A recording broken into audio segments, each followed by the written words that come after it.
maging tulad sa istorya natin dalawa. Ito ay isang pelikula.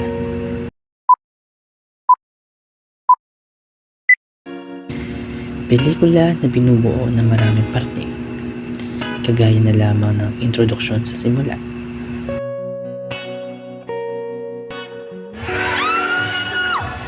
Kolehiyo. Sa pamantasan una nagtagpo ang ating mga mata. Naging saksi ang apat na sulok ng bawat silid na ating pinapasukan kung paano tayo bumuo ng iba't ibang mga alaala.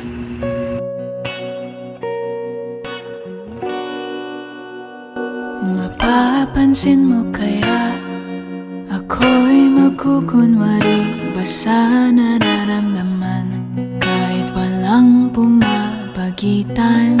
Kagaya sa pelikula ay naisulat na rin kung paano pagtatagpuin ang dalawang bida sa kwento. Kahit tagal nang hinihintay, bawat saglit sumasablay. Tanda ko pa kung paano natin in-enjoy ang bawat hibla ng pansit canton sa kantina. Kung paano natin hinigop ng sabay ang bawat baso ng kape. Ngunit sadyang tinamaan ang bida na ito.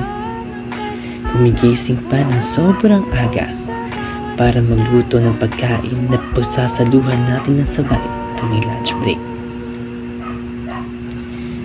Minsan, gabi pa lang tumadaan na ako sa bilihan ng mga sangkap kasi sigurado ako na tuwing madaling araw, tuwing oras na ng pagluluto, ay sarado pa ito. Nadalawang isip ako, iisa-isahin ang paghakbang paentablado para lang na mapansin mo na ikaw lang ang sadya kong maisayaw at magkausap kahit di sanay na humawa ng mga kamay. Sa'yo lang ako sasabay. Oh, Kahit ngayong gabi, ngayong gabi mangyayari ang minsan. kahit na Sandali lang naman. Pagdating naman sa academics, palagi naman natin tinitiyak kung may gawa na ba na sa isa ng mga activities na kailangan ipasa. Sabay tayong nagre-review, kung minsan nagkakopyahan pa nga. So bakit? Basta talaga. So bakit? Bakit ikaw? Baka ka naman din ng date. So ngayon po. Ay, nagsalita pa ako. So ngayon po, Ay, papasok na kami sa mag-aaral na kami ng grabe. to have a better future. Bugok. Saksi ang third floor sa Federico Hall kung paano tayo magpahinga matapos ang nakakapagod na araw ng pag-aaral.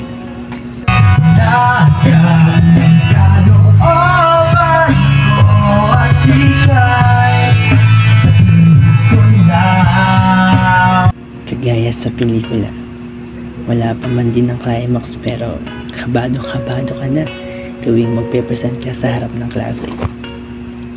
Siyempre, kagaya ng mga kaklase natin, palagi lang din naman ako nakasuporta sa'yo.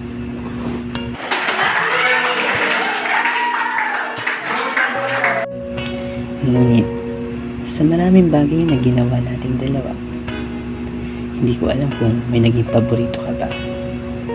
Ako kasi, ang paborito ko ay yung sabay tayong sumasabay sa ritmo ng kanta sa KTV. Yung sabay natin aawitin yung paborito nating kanta mula sa paborito nating artist.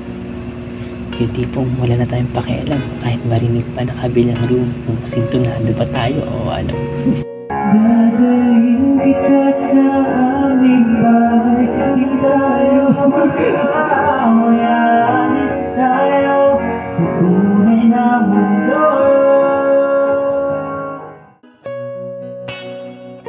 Ngunit, kagaya rin sa isang pelikula, hindi natin alam kung ano-ano ba ang mga susunod na magiging tagpo.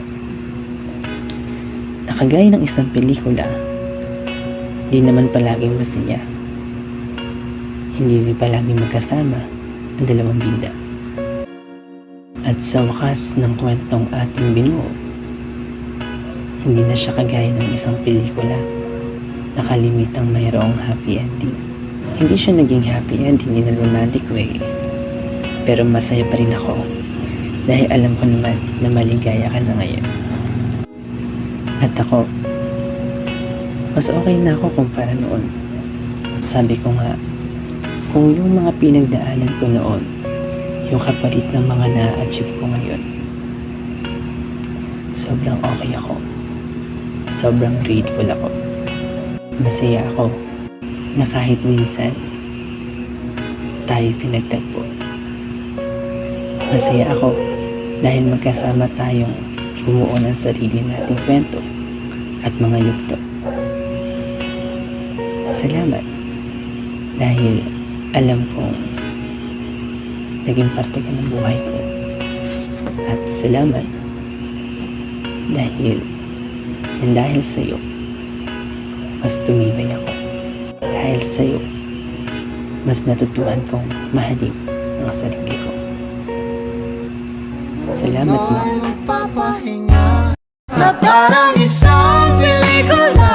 Ilayo man tayo ng tadhana, bumabalik sa bawat eksena. Ako at ikaw.